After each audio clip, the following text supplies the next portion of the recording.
आप यूपी प्रभारी व राज्यसभा सांसद संजय सिंह की प्रेस कॉन्फ्रेंस। आज राष्ट्रपिता की जयंती है, स्वर्गीय लाल बहादुर शास्त्री की जयंती है। बापू का नाम दुनिया प्रेम अहिंसा भाईचारे के नाम से जाना जाता है। देवरिया में 6 लोगों की हत्या हो जाती है। इससे पहले बस्ती में पति के सामने पत्नी का गैंगरेप किया जाता है। सुल्तानपुर में डॉक्टर की, बरेली में भाई बहन की हत्या हो गई। ये यूपी में क्या हो रहा है? यूपी में सीएम की कानून व्यवस्था पर बात करते हैं। यूपी की कानून व्यवस्था जर्जर बदहाल है। यूपी में तो डबल इंजन की सरकार है। यूपी में योगी, केंद्र में मोदी की सरकार है, लेकिन लगातार अपराध बढ़ रहा है। यह बहुत चिंता का विषय है। जिन जिलों में अपराध हो रहा है वहां के अधिकारियों पर कार्यवाही होनी चाहिए। संभल में एक महिला दरोगा के साथ पुलिस वाले ही छेड़छाड़ कर रहे हैं। देवरिया की घटना पर सख्त कार्रवाई होनी चाहिए। यह बात राज्यसभा सांसद संजय सिंह ने अपने बयान में कहा। दिल्ली में कल ऐतिहासिक कार्यक्रम था। देश के करोड़ों कर्मचारियों की मांग है कि पुरानी पेंशन बहाल की जाए। यह मांग जायज़ है। कर्मचारियों का पैसा शेयर बाजार के जुए में लगाया जा रहा है। सभी कर्मी ओल्ड पेंशन की बहाली की मांग कर रहे हैं। दिल्ली में केजरीवाल ने, पंजाब में आपने पुरानी पेंशन को बहाल कर दिया।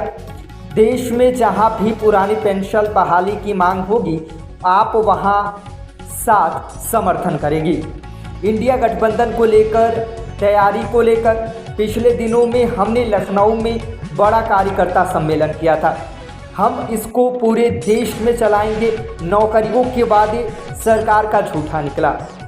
पक्का मकान, बिजली पानी का वादा झूठा। किसानों की आय दोगुनी का वादा झूठा निकला। 15 लाख रुपए काला धन का वादा झूठा निकला। पीएम मोदी के वादे झूठे हैं। आज देश में सब कुछ अडानी को दे दिया गया। सरकार अडानी के लिए सब कुछ कर रही है। 13 लाख रुपए पूंजीपतियों के कर्जा माफ कर दिया गया। आज विदेशों में जनता का पैसा खाकर विदेश में बैठे हैं। आज हम संकल्प ले रहे हैं कि ये सरकार जो जन विरोधी है उसको 2024 में हटाने का काम करेंगे। हर क्षेत्र में जातीय जनगणना जरूरी है।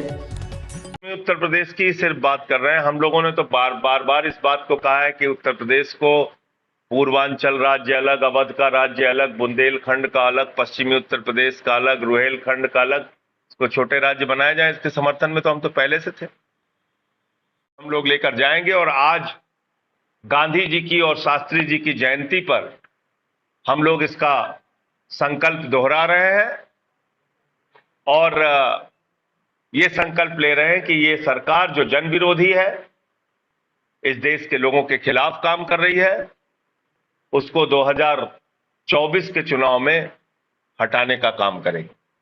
मुझे इतनी बात कहनी थी। अगर आप लोगों का कोई प्रश्न हो तो आप पूछिए। चाहिए उत्तर भारत में बिहार हो, उत्तर प्रदेश हो, राजस्थान हो, हरियाणा हो और बाकी क्षेत्रों में भी जाति जनगणना एक बड़ा मुद्दा है। जब तक आपको पता ही नहीं चलेगा कि किस जाति की कितनी संख्या है, तो सरकार की तमाम स्कीमें जो लागू होती हैं, आरक्षण की जो व्यवस्था लागू होती है, उसमें सभी जातियों के साथ न्याय करना संभव नहीं है अगर आपके पास जाति जनगणना का आंकड़ा नहीं होगा।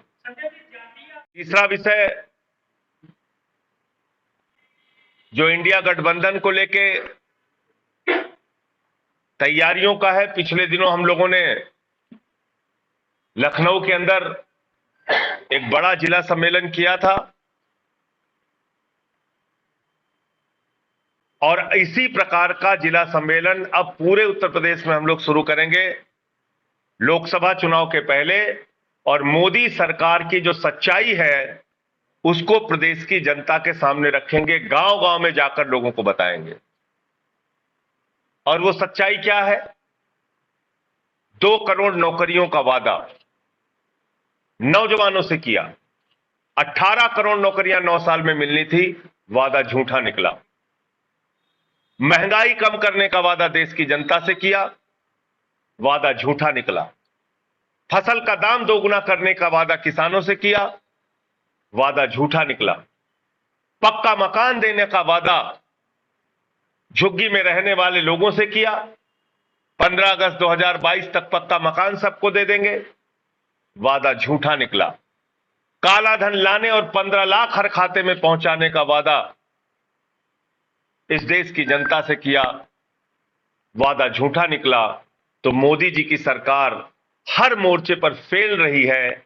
मोदी की सरकार इंडिया के लिए नहीं, अडानी के लिए काम कर रही है। ये सच देश की जनता को, प्रदेश की जनता को बताने का काम हम लोग करेंगे।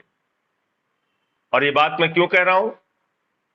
आकाश में चले जाइए तो हवाई जहाज अडानी का, जमीन पे आ जाइए तो एयरपोर्ट अडानी का, समुद्र में चले जाइए तो सीपोर्ट अडानी का, पाताल में चले जाइए तो कोयला अडानी का, गैस अडानी का, बिजली अडानी की, पानी अडानी का, सड़क अडानी की, रेल अडानी का, सेल अडानी का, खेल अडानी का, तेल अडानी का, सब कुछ अडानी को दे दिया। सीमेंट अडानी का, स्टील अडानी का, सब कुछ अडानी को दे दिया। 2.5 लाख करोड़ रुपए का कर्जा दे दिया। तो इस देश के नौजवानों को मोदी जी से यह पूछना पड़ेगा, इस देश के किसानों को मोदी जी से यह पूछना पड़ेगा, इस देश के आम आदमी को मोदी जी से यह पूछना पड़ेगा कि आपको वोट तो हमने दिया, आप इंडिया के प्रधानमंत्री हो या अडानी के प्रधानमंत्री हो? आप एक आदमी के लिए काम कर रहे हैं। 9 साल के अंदर 13 लाख करोड़ रुपए की इस देश के अंदर जो पूंजीपतियों का बकाया था, 13 लाख करोड़ रुपए उनका माफ किया गया। 6 लाख करोड़ रुपए का बैंक फ्रॉड हुआ। मेहुल चौकसी से लेकर तमाम नरेंद्र मोदी जी के करीबी, चाहे ललित मोदी हो, चाहे नितिन संदेशरा हो, चाहे विजय माल्या हो, वो सब आज विदेशों में बैठ के भारत की व्यवस्था को चिढ़ा रहे हैं। ऐसे तमाम बड़े मुद्दे हैं। पत्रकार बंधुओं को नमस्कार। आज राष्ट्रपिता महात्मा गांधी की जयंती है, स्वर्गीय लाल बहादुर शास्त्री जी की जयंती है, और बापू का नाम पूरी दुनिया में, न सिर्फ हिंदुस्तान बल्कि पूरी दुनिया में अहिंसा के नाम से जाना जाता है, प्रेम के नाम से जाना जाता है, भाईचारे के नाम से जाना जाता है। और आज के दिन हम लोगों को क्या खबरें सुनने को मिल रही हैं कि देवरिया के अंदर 6 लोगों की नृशंस हत्या हो गई। एक परिवार के 5 लोगों की और दूसरे पक्ष के एक व्यक्ति की। इसके पहले क्या घटना सुनने को मिली? बस्ती के अंदर पत्नी का गैंगरेप पति के सामने किया गया। पति पत्नी दोनों ने जहर खा के जान दे दिया। उसके पहले क्या घटना सुनने को मिली? हमारे गृह जनपद सुल्तानपुर में एक डॉक्टर की नृशंस हत्या कर दी गई, ड्रिल करके उसको मारा गया। बरेली के अंदर भाई बहन के ऊपर एसिड अटैक हो गया। अभी आ रहा था तो पता चला एक पुजारी की हत्या हो गई इलाहाबाद में, प्रयागराज के अंदर। ये हो क्या रहा है उत्तर प्रदेश के अंदर? मुख्यमंत्री योगी आदित्यनाथ जी का सबसे बड़ा दावा कानून व्यवस्था को ठीक करने को लेकर है, और इस प्रकार की प्रतिदिन हो रही घटनाएं कहीं ना कहीं यह बताने के लिए काफी है कि उत्तर प्रदेश में कानून व्यवस्था पूरी तरीके से जर्जर हो चुकी है, खराब हो चुकी है, बदहाल हो चुकी है। और मुख्यमंत्री जी ने अभी समीक्षा बैठक भी की थी। अब समीक्षा बैठक के अलावा कार्रवाई करने की जरूरत है। और यहां तो वैसे भी डबल इंजन की सरकार है। देश में मोदी जी की सरकार, उत्तर प्रदेश में योगी जी की सरकार।